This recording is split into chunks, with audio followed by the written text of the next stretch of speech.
Hi friends, welcome back to my channel be good do good. ನಾನು ಸುನೀತಾ. ಇವತ್ತು ನಾವು ಪನ್ನೀರ್ ಕರಿನ ಹೇಗೆ ಸಿಂಪಲ್ಲಾಗಿ ಮಾಡೋದು ಅಂತ ನೋಡೋಣ ಬನ್ನಿ. ಇಲ್ಲಿ ತೊಗೊಂಡಿರೋಂಥ ಇಂಗ್ರೀಡಿಯೆಂಟ್ಸು ಪಲಾವ್ ಎಲೆ, ಒಂದು 4-5 ಲವಂಗ, ಹಾಗೆ ಒಂದು ಸ್ವಲ್ಪ ಚಕ್ಕೆ ತೊಗೊಳ್ಳಿ. ಹಾಗೆ ಒಂದು ಮೀಡಿಯಮ್ ಸೈಜ್ ಈರುಳ್ಳಿ ಕಟ್ ಮಾಡ್ಕೊಂಡಿದ್ದೀನಿ, 2 ಟೊಮೊಟೊ ಚಿಕ್ಕದು, ಹಾಗೆ ಸ್ವಲ್ಪ ಶುಂಠಿ, ಒಂದು 3 ಅಥವಾ 2 ಹಸಿಮೆಣ್ಸಿಕಾಯಿ, ಹಾಗೆ ಸ್ವಲ್ಪ ತೆಂಗಿನಕಾಯಿ, ಸ್ವಲ್ಪ ಕೊತ್ತಂಬರಿ ಸೊಪ್ಪು, 1 ಗೆಡ್ಡೆ ಬೆಳ್ಳುಳ್ಳಿ. ಸೊ ಇಲ್ಲಿ ಒಂದು ಬಾಣಲಿ ಇಟ್ಕೊಳ್ಳೋಣ. ಸೊ ನಾವಿಲ್ಲಿ ತೊಗೊಂಡಿರೋಂಥ ಇಂಗ್ರೀಡಿಯೆಂಟ್ಸ್ನೆಲ್ಲ ಒಂದು ಸ್ವಲ್ಪ ಚೆನ್ನಾಗಿ ಫ್ರೈ ಮಾಡ್ಕೊಳ್ಳೋಣ. ಸೊ ನಾವು ಫ್ರೈ ಮಾಡಿ ಅಡುಗೆ ಮಾಡೋದ್ರಿಂದ ಸಾಂಬಾರು ತುಂಬಾ ಟೇಸ್ಟಿ ಇರುತ್ತೆ.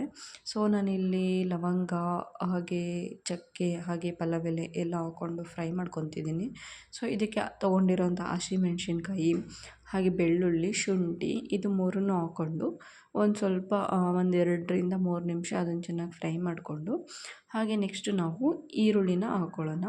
ಸೊ ಈರುಳ್ಳಿನ ಹಾಕ್ಕೊಂಡು ಅದು ಒಂದು ಸ್ವಲ್ಪ ಸಾಲ್ಟನ್ನ ಮಿಕ್ಸ್ ಮಾಡ್ಕೊಳ್ಳಿ. ಸಾಲ್ಟನ್ನ ಮಿಕ್ಸ್ ಮಾಡಿಕೊಂಡು ಒಂದು 3-4 ನಿಮಿಷ ಮಿಕ್ಸ್ ಕೊಡೋಣ. ಓಕೆ, ನಾನು ಇಲ್ಲಿ ಸಾಲ್ಟ್ ಆ್ಯಡ್ ಮಾಡ್ಕೊತಿದ್ದೀನಿ. ಇದನ್ನು ಒಂದು 2-3 ನಿಮಿಷ ಫ್ರೈ ಮಾಡ್ಕೊತೀನಿ. ಸೊ ಇದು ಫ್ರೈ ಆದಮೇಲೆ ನೆಕ್ಸ್ಟ್ ನಾವು ತೊಗೊಂಡಿರೋಂಥ ಟೊಮೊಟೊನು ಕೂಡ ಆ್ಯಡ್ ಮಾಡಿಕೊಂಡು ಫ್ರೈ ಮಾಡ್ಕೊಳ್ಳೋಣ. ಜೊತೆಗೆ ತೆಂಗಿನಕಾಯಿ ಕೂಡ ಆ್ಯಡ್ ಮಾಡ್ಕೊಬೋದು. ಸೊ ಫ್ರೆಂಡ್ಸ್, ನಾನಿಲ್ಲಿ ಒಂದು 2 ಸಣ್ಣದಾಗಿರೋ ಟೊಮೊಟೊನ ತೊಗೊಂಡಿದ್ದೀನಿ. ಸೊ ನಿಮಗೆ ಇನ್ನೂ ಸ್ವಲ್ಪ ಸಾಂಬಾರು ಜಾಸ್ತಿ ಬೇಕು ಅಂದರೆ ಇನ್ನೂ ಒಂದು ಈರುಳ್ಳಿ ಹಾಗೆ ಒಂದು ಟೊಮೊಟೊನ ಆ್ಯಡ್ ಮಾಡ್ಕೊಳ್ಳಿ. ಇದು ಟೊಮೊಟೊದಲ್ಲಿರೋ ನೀರು ಎಲ್ಲನೂ ಬಿಟ್ಟು ಆವಿಯಾಗೋ ಥರ ಫ್ರೈ ಮಾಡ್ಕೊಳ್ಳಿ. ಸೊ ನೆಕ್ಸ್ಟ್ ಅದಾದಮೇಲೆ ಕೊತ್ತಂಬರಿ ಸೊಪ್ಪು ತೊಗೊಂಡಿರೋದನ್ನು ಆ್ಯಡ್ ಮಾಡಿಬಿಟ್ಟು 1-2 ನಿಮಿಷ ಫ್ರೈ ಕೊಡಿ. ಸೊ ನೆಕ್ಸ್ಟು ಇದು ಆರಕ್ಕೆ ಇಟ್ಬಿಟ್ಟು ನಾವು ಪನ್ನೀರನ್ನ ಕಟ್ ಮಾಡಿ ಇಟ್ಕೊಳ್ಳೋಣ. ಸೊ ಪನ್ನೀರನ್ನ ಚೆನ್ನಾಗಿ ತೊಳೆದು ನೀವು ಸಣ್ಣದಾಗಿ ಕಟ್ ಮಾಡ್ಕೊಳ್ಳಿ. ಸೊ ನಾನು ಇಲ್ಲಿ ಪನ್ನೀರ್ ಕಟ್ ಮಾಡಿ ಇಟ್ಕೊಂಡಿದ್ದೀನಿ. ಹಾಗೆ ಒಂದು ಒಗ್ಗರಣೆಗೆ ಅಂತ ಒಂದು ಆನಿಯನ್ ತೊಗೊಂಡಿದ್ದೀನಿ ಸಣ್ಣದು. ಓಕೆ, ಈಗ ಮಾಡೋದು ಹೇಗೆ ಅಂತ ನೋಡೋಣ ಬನ್ನಿ. ಒಂದು ಬಾಣಲಿ ತೊಗೊಂಡು ಅದಕ್ಕೆ ಒಗ್ಗರಣೆಗೆ ಒಂದು ಸ್ವಲ್ಪ ಎಣ್ಣೆ ಹಾಕ್ಕೊಂಡು, ಹಾಗೆ ಒಂದು ಪಲಾವ್ ಎಲೆ, ಒಂದು ಲವಂಗ, ಒಂದು ಸ್ವಲ್ಪ ಚಕ್ಕೆ ಹಾಕ್ಕೊಂಡು ಅದನ್ನು ಫ್ರೈ ಮಾಡ್ಕೊಳ್ಳಿ. ಹಾಗೆ ಒಂದು ಸಣ್ಣದು ಈರುಳ್ಳಿನ ಒಗ್ಗರಣೆಗೆ ಹಾಕ್ಕೊಂಡು ಇದನ್ನು ಫ್ರೈ ಮಾಡ್ಕೊಳ್ಳಿ.